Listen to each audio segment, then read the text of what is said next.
옛날 옛적 한양에서도 명문가로 이름난 집에 복이란 복은 다 타고났지만 지독하리 많지 며느리 복만은 없었던 한 시어머니가 살고 있었더랍니다. 바로 정씨 부인이었죠. 그녀의 성품은 마치 봄날의 햇살 같았습니다. 집안 하인들에게도 언성을 높인 적이 없고 동네 과부들에게 몰래 쌀을 보내주는 그런 분이셨죠. 남편 박진사가 살아계실 때는 부부 금슬이 얼마나 좋았던지 온 동네에 소문이 자자했습니다. 하지만 남편이 일찍 세상을 떠난 뒤 홀로 아들을 키우며 살아온 세월이 벌써 10년이 넘었습니다. 그런데 말연 연못에 커다란 돌멩이 하나가 날아들었으니 하늘 높은 줄 모르는 세도가 윤판서의 딸 호랑이 며느리 윤씨가 바로 그 돌멩이였습니다.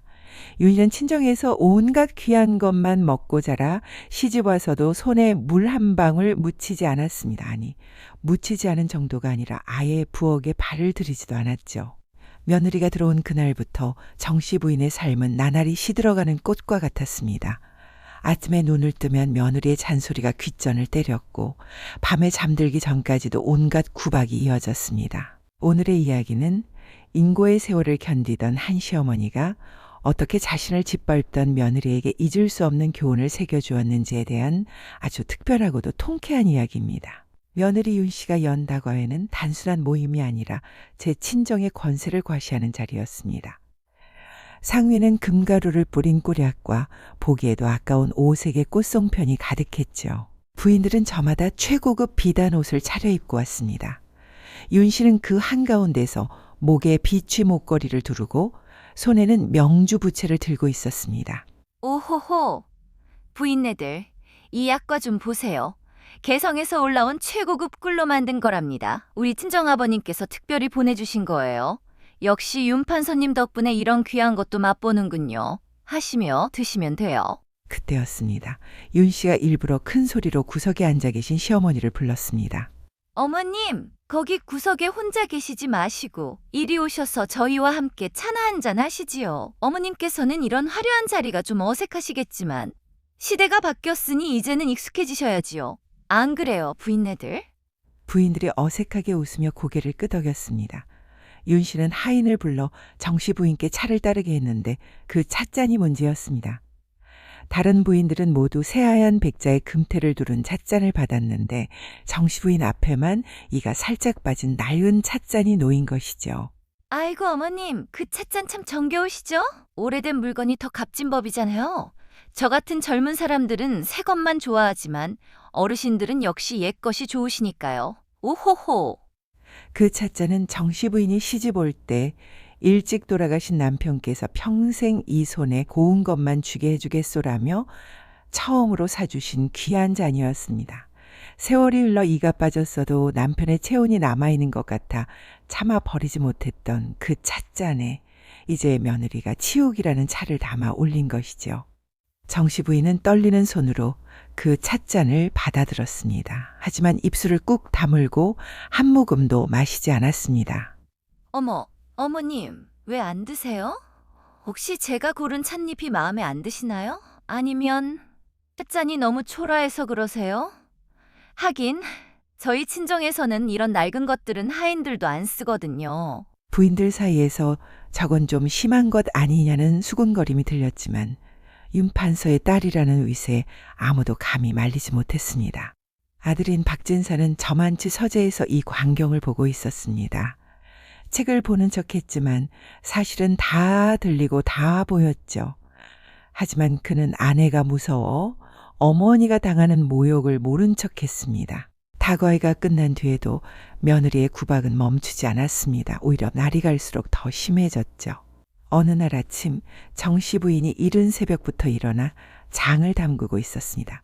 그때 늦잠에서 깬 며느리가 부엌으로 들어왔습니다. 어머, 어머님, 벌써 일어나셨어요? 나이 드시니까 잠이 없으신가 봐요.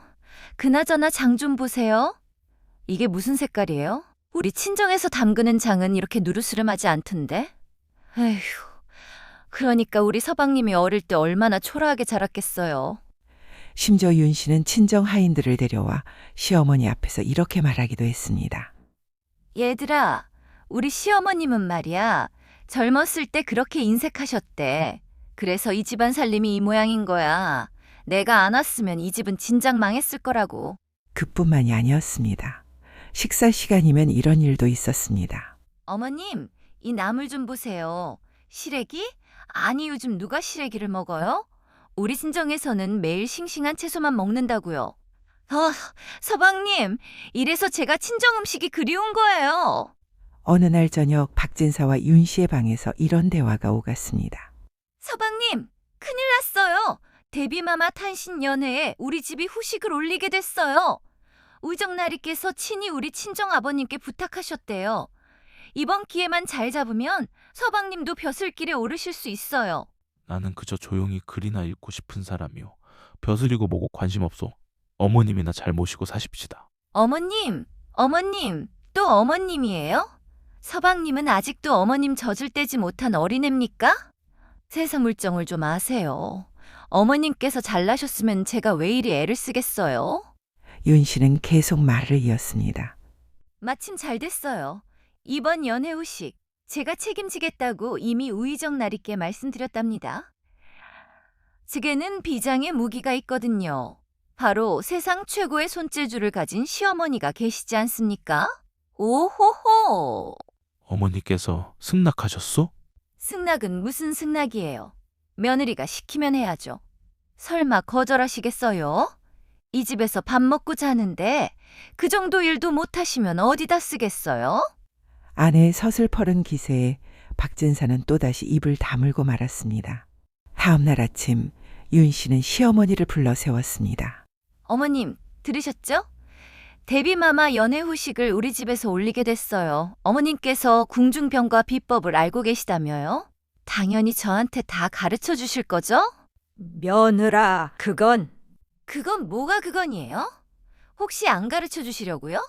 에이, 설마요. 이 집안을 위한 일인데 당연히 도와주셔야죠. 아니면 어머님도 이 집에서 계속 편히 지내고 싶으시면 말이에요. 윤 씨의 눈빛이 차갑게 빛났습니다.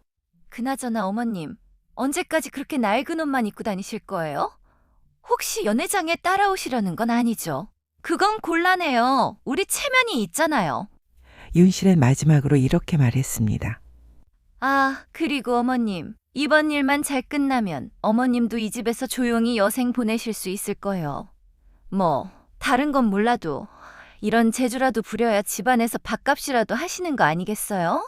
밥값. 그 한마디가 정씨 부인의 가슴에 깊이 박혔습니다. 그날 밤 정씨 부인은 낡은 음식 비방책을 꺼내들고 밤새 소리 없이 울었습니다. 그 책은 예전에 궁궐에서 데뷔마마를 모시던 박상궁이 정씨 부인에게 물려준 것이었습니다. 정씨 부인이 어릴 적 박상궁은 궁에서 은퇴하여 정씨 부인네 집 근처에 살았습니다. 어린 정씨는 박상궁을 따라다니며 온갖 궁중 음식 비법을 배웠죠. 박상궁은 돌아가시기 전 이 책을 정씨에게 주며 이렇게 말했습니다. 얘야, 이 비법들은 함부로 아무에게나 가르쳐주면 안 된다. 진심으로 배우고 싶어하는 사람에게만, 그것도 그 사람의 인품을 보고 전해주어라. 정씨 부인은 그 가르침을 평생 지켜왔습니다. 하지만 이제 며느리가 그 비법을 내놓으라고 강요하고 있었습니다. 동이틀 무렵 정씨 부인의 눈빛은 더 이상 슬픔이 아닌 차가운 결심으로 빛나고 있었습니다. 박상국님, 소녀가 가르침을 어기게 되었습니다. 하지만 이것이 저 오만한 며느리를 가르칠 유일한 방법인 것 같습니다. 다음 날부터 며느리 윤 씨의 생각지도 못한 고생이 시작되었습니다. 어머님, 빨리 비법 좀 가르쳐 주세요. 시간이 없다고요. 그래, 알았다. 그럼 먼저 맷돌을 돌려서 쌀가루를 내야 한단다. 네? 맷돌을요? 그건 하인들이 하는 일 아니에요? 궁중병과는 직접 손으로 해야 정성이 들어간단다. 하인이 하면 마음이 안 담기지. 윤 씨는 불만스러웠지만 어쩔 수 없이 맷돌을 돌리기 시작했습니다. 평생 손에 물 한 방울 안 묻히고 살던 윤 씨에게는 큰 고역이었죠. 헉헉, 이게 언제 다 갈려요? 팔이 떨어질 것 같아요. 원래 좋은 음식은 정성과 땀이 들어가는 법이란다. 그리고 약과 반죽은 말이다. 무조건 차가운 얼음물로 해야 바삭해진단다. 그리고 힘껏 100번은 치대야 해. 100번이요? 에휴, 알겠어요. 하지만 정씨 부인이 가르쳐준 방법은 일부러 틀린 것이었습니다. 진짜 비법은 미지근한 물에 반죽을 서서히 치대는 것인데 얼음물로 하면 반죽이 퍽퍽해지고 맙니다. 그리고 조청은 말이다. 끓어오르자마자 바로 불에서 내려야 향이 산단다. 절대 오래 끓이면 안 돼. 네, 알겠어요. 이것도 거짓말이었습니다. 진짜 비법은 조청을 은근한 불에서 오래오래 졸여야 깊은 맛이 나는 것인데 말이죠. 며칠간 윤 씨는 뼈 빠지게 고생하며 시어머니에게 비법을 배웠습니다. 하지만 콧대 높은 윤 씨는 이게 대수냐는 표정으로 대충대충 따라할 뿐이었습니다. 에휴, 별것도 아니네. 이런 걸 가지고 무슨 대단한 비법이라고. 역시 시골 사람들은 이런 것도 어렵게 생각하나 봐. 한편 며느리가 잠든 깊은 밤 정씨 부인은 혼자 부엌으로 내려왔습니다. 그리고 진짜 비법으로 병과를 만들기 시작했죠. 미지근한 물에 반죽을 정성스럽게 치대고 조청은 은근한 불에서 3시간이나 졸였습니다. 계피와 생강, 유자를 정확한 비율로 섞고 마지막에는 대비마마께서 특히 좋아하시던 은은한 매실향까지 더했습니다. 바로 그때 박진사가 밤늦게 책을 읽다가 이상한 낌새를 느꼈습니다. 이 야심한 시각에 어디서 이리 달콤한 향이 나는 게지? 이 향은 어릴 적 어머니께서 만들어주시던 그 약과의 향과 비슷한데. 하지만 박진사는 그저 대수롭지 않게 여기고 다시 책에 고개를 묻었습니다. 그것이 거대한 복수극의 서막이란 것을 꿈에도 모른 채 말입니다. 드디어 연회의 날이 밝았습니다. 윤 씨는 자신이 배운 대로 병과를 만들었습니다. 하지만 막상 완성된 병과는 형편없었습니다. 반죽은 퍽퍽했고 조청은 향이 없었으며 모양도 제각각이었죠. 이 정도면 됐죠. 맛이야 어차피 달면 되는 거고. 연애 전날 밤 정씨 부인이 갑자기 쓰러지는 소동이 벌어졌습니다. 마님, 안방 마님께서 쓰러지셨습니다. 에이, 하필이면 이런 중요한 때에. 그래도 병과는 다 배워놨으니까 상관없지만요. 윤 씨는 쓰러진 시어머니는 안중에도 없이 연애 준비에만 정신이 팔려 있었습니다. 드디어 연애가 시작되었습니다. 궁궐은 온통 화려한 비단과 등불로 장식되어 있었고 온 조정의 대신들과 그 부인들이 모여들었습니다. 오호호, 부인네들. 오늘 제가 준비한 후식을 드시면 깜짝 놀라실 거예요. 드디어 후식이 올라갔습니다. 하지만 그 순간 대신들과 부인들의 얼굴이 일그러지기 시작했습니다. 한 대신이 병과를 한 입 베어 물었다가 얼굴을 찌푸렸습니다. 질긴 반죽이 입안에서 떡처럼 늘어붙었기 때문이죠. 이게 무슨 맛이오? 사람들의 수군거림이 점점 커졌습니다. 어떤 이는 윽 하고 신음을 내뱉었고 어떤 이는 툭퇴하고 뱉어내기까지 했습니다. 이럴 수가. 분명 배운 대로 했는데. 그리고 그때 용상에 앉아 계시던 임금께서 녹이 띤 목소리로 말씀하셨습니다. 이것은 연회가 아니라 고개로구나. 감히 과인의 수라상에 이따위 모욕을 올린가. 윤 판서의 집안이라고 이런 무례까지 용납할 줄 아는가. 온 조정이 숨죽였습니다. 윤 씨는 바닥에 엎드려 부들부들 떨었죠. 바로 그때였습니다. 대비마마께 올리는 별식이옵니다. 한 상공이 작은 소반을 들고 조심스럽게 대비마마께 다가갔습니다. 그 위에는 보석처럼 작고 영롱하게 빛나는 진짜 궁중병과가 놓여 있었죠. 병과의 색깔부터가 달랐습니다. 윤 씨가 만든 것은 누르스름하고 모양도 제각각이었지만 이 병과는 마치 호박빛 보석처럼 투명하고 영롱하게 빛났습니다. 이건 어디서 온 것이냐? 대비마마, 어느 분께서 따로 준비하셨다며 아침 일찍 궁궐에 보내오셨습니다. 대비마마께서 병과를 하나 집어드셨습니다. 그 순간 연회장 안에 은은한 계피향과 생강향이 퍼져나갔습니다. 그리고 그 뒤를 이어 유자의 상큼한 향, 마지막으로 매실의 그윽한 향이 따라왔죠. 대비마마께서 천천히 한 입 베어 물으셨습니다. 그 순간 대비마마의 눈시울이 단박에 붉어졌습니다. 이 맛은 이 은은한 계피향과 생강의 조화, 혀끝에 맴도는 이 유자의 향, 그리고 마지막에 남는 이 매실의 여운까지. 이것은 수십 년 전 나를 모시던 박상국만이 낼 수 있던 손맛인데 대체 누가 이 과자를 만들었단 말이냐? 대비마마, 소반에 쪽지가 하나 있사옵니다. 박상국님의 제자 정시올림이라고 적혀 있습니다. 박상궁의 제자 정씨? 바로 그때 연회장 한쪽에서 박진사가 벌떡 일어섰습니다. 박진사의 머릿속에 여러 장면이 주마등처럼 스쳐 지나갔습니다. 며칠 밤 내내 방 밖에서 맡았던 그 달콤한 향기, 어릴 적 어머니가 약과를 만들어주며 궁에 계신 박상궁 할머니께 배운 것이란다 라고 말씀하시던 모습, 연애 전날 밤 유난히 지쳐 보이시던 어머니 얼굴, 어머니? 며칠 밤 내내 어머니의 방에서 흘러나오던 그 달콤한 향기, 그것은 어릴 적 궁에 계신 박상궁 할머니께 배운 것이란다 하시며 만들어주시던 바로 그 약과의 향이었습니다. 아내를 가르치던 낮에는 보이지 않던 어머니의 깊은 피로감, 그것은 밤마다 혼자 진짜 병과를 만드느라 지치셨던 것이었습니다. 이 모든 조각이 맞춰지는 순간 박진사는 깨달았습니다.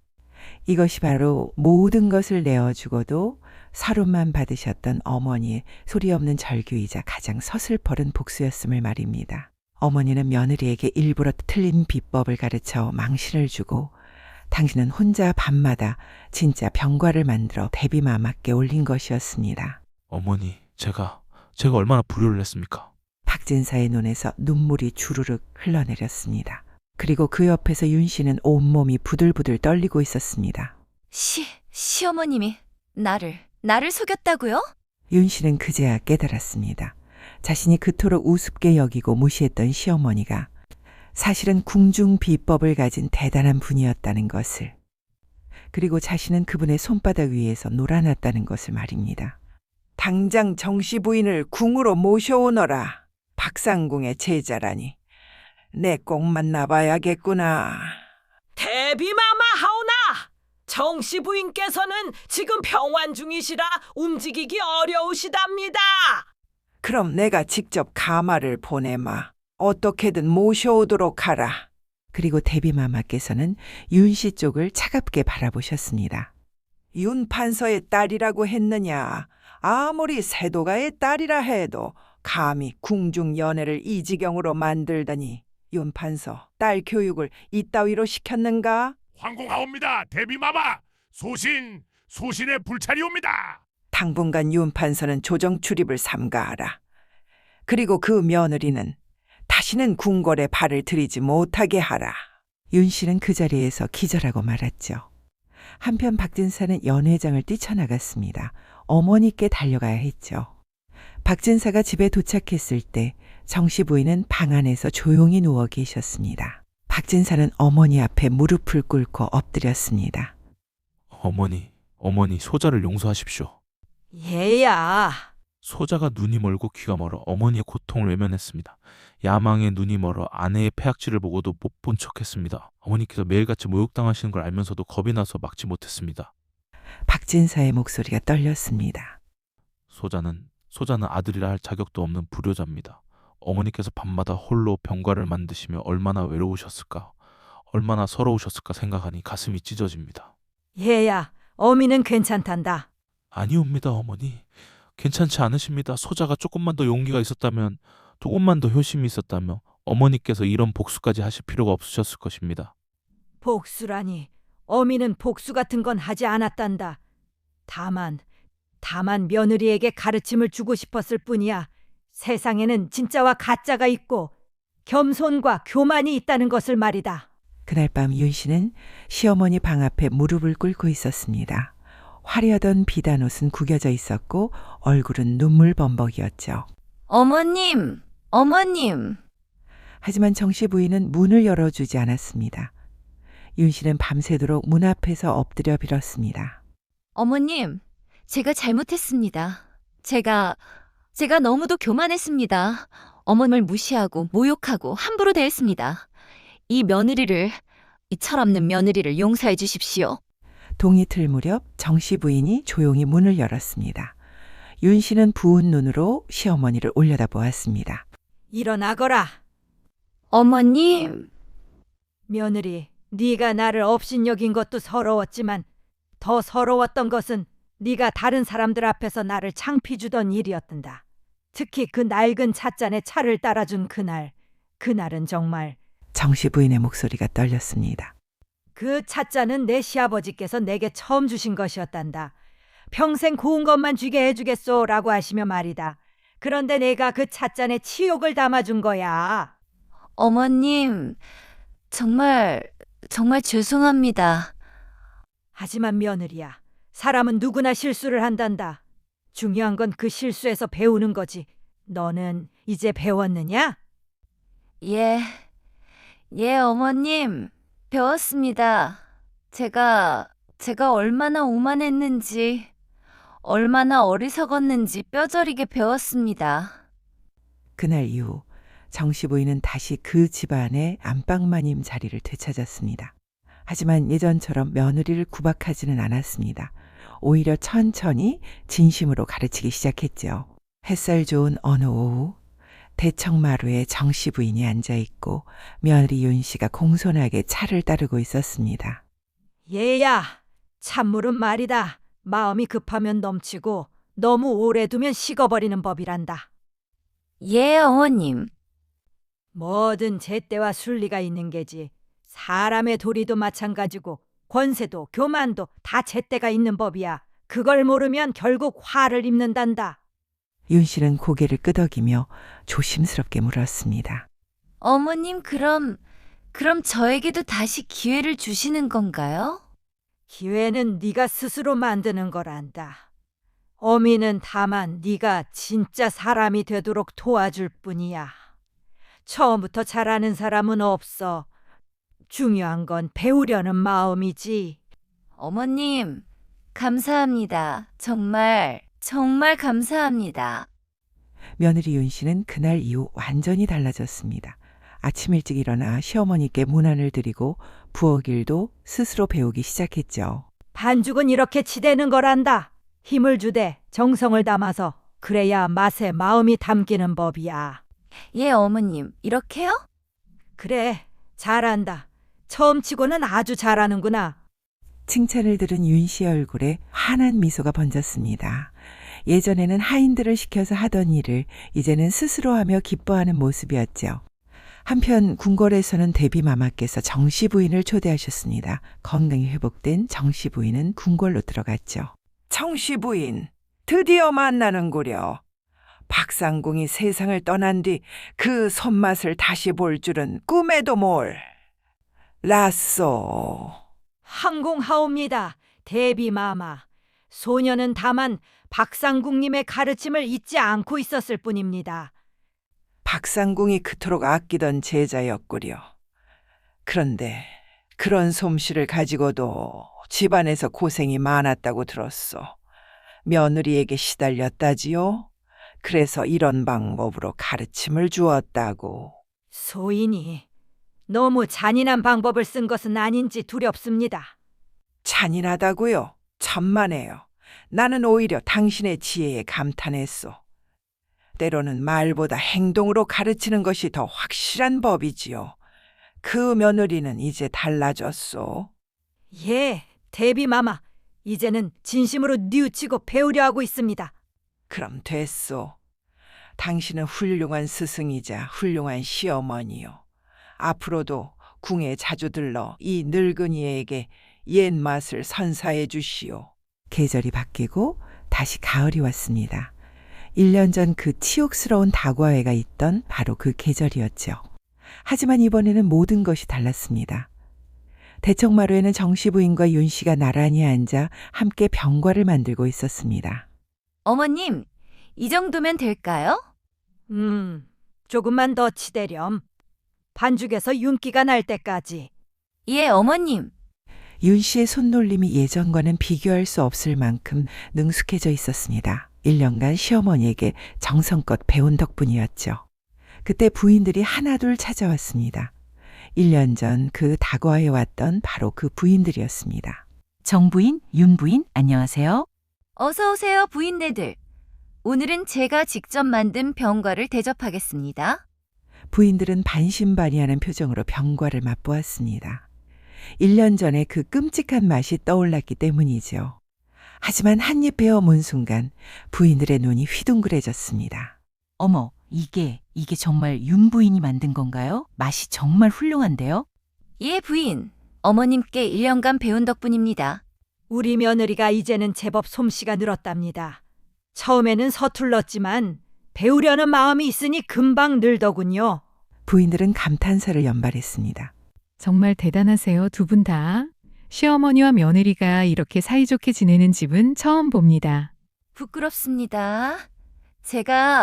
제가 많이 부족했었는데 어머님께서 너그럽게 봐주셨습니다.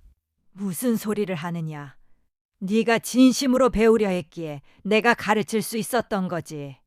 두 사람이 서로를 바라보며 미소 지었습니다. 그 미소에는 1년 전의 아픔도 복수도 치욕도 없었습니다. 오직 서로에 대한 이해와 존중만이 담겨 있었죠. 그로부터 몇 년이 흘렀습니다. 정씨 부인은 대비 마마의 총애를 받아 궁중 병과를 책임지는 자리에 올랐고 며느리 윤 씨는 그 곁에서 훌륭한 조수가 되어 주었습니다. 박진사는 효자로 이름이 나서 임금께서 친히 벼슬을 내리셨고 윤 판서 집안도 다시 일어섰습니다. 하지만 예전처럼 권세를 부리지는 않았죠. 정씨 부인의 얼굴에는 오랜 세월 만에 처음으로 피어올랐던 그 미소가 이제는 매일매일 피어나고 있었습니다. 그것은 모든 서름을 이겨내고 제자리를 되찾은 자만이 지을 수 있는 세상에서 가장 달콤하고 위험 있는 미소였습니다.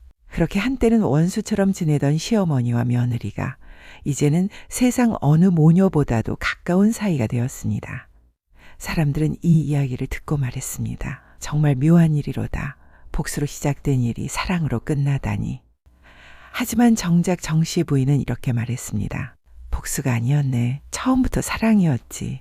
다만 그 사랑이 조금 매운맛이었을 뿐이야. 참다 못한 시어머니의 달콤한 복수. 세월이 흘러도 사람들이 이 이야기를 전하며 기억한 것은 하나였습니다. 사람은 변할 수 있다. 그리고 때로는 가장 아픈 가르침이 가장 큰 사랑이 될 수 있다. 정씨 부인의 복수는 달콤했습니다. 하지만 그보다 더 달콤했던 것은 그 복수 끝에 찾아온 진정한 화해와 사랑이었습니다. 이것으로 이야기를 마칩니다. 긴 이야기 들어주셔서 감사합니다.